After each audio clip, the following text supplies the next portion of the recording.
Hello mga kainday! Ayan, at ako nga ay magluluto ng banana cake pachamba. So ayan, kasi ngayong saging ay ano na siya, overripe. So kung sa itapon naman ay lutuin ko na lang siya gawin ko na lang siyang banana cake. So ayan.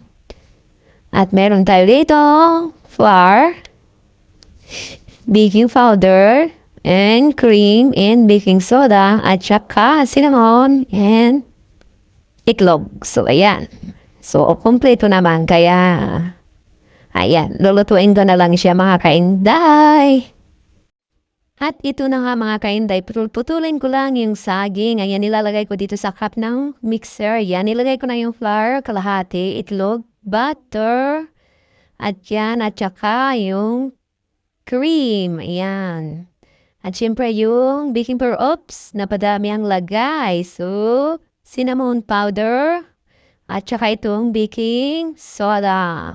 Ayan mga kainday. So ito ay tansyahan lang yung sangkap na nilalagay ko mga kainday. Hindi ko sinunod yung pinanood ko. So, ayan mga kainday. At dito ko nga siya imi-mixer. Ayan.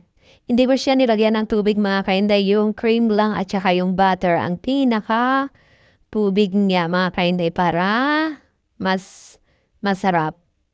Ewan ko lang kung masarap. Basta try ko lang kasi nga first time ko lang. Ginaya ko lang yung pinanood ko mga kainday. So ayan, malapot na siya masyado. Ayan. Hindi ko lang alam kung masarap to. Basta bahala na. Yan, at ilalagay ko nga dito sa baking pan disposable. Ayan. At tignan natin mamaya kung ano yung kalalabasan. Ang aking imbento. Ayan. Ay, hindi pala na-imbento to. Kasi nga may ginaya pa pala ako. Hindi ko siya ginaya kasi nga yung sa mga ingredients ay tansyahan lang mga kainday. So, ayan. Kasi nga nagmamadali ako. So, ito na siya mga kainday. Ayan. At lalagyan ko siya ng toppings na chocolate. Ayan. Cacao chips. At ito nga ang nangyari. Bakit lumubog nung lumamig? Nakaumbok to mga kainday nung nasa oven pa siya. Nung nilabas ko na, lumubog siya. At ayan, in-slice ko na. O, para nga siyang, mamon.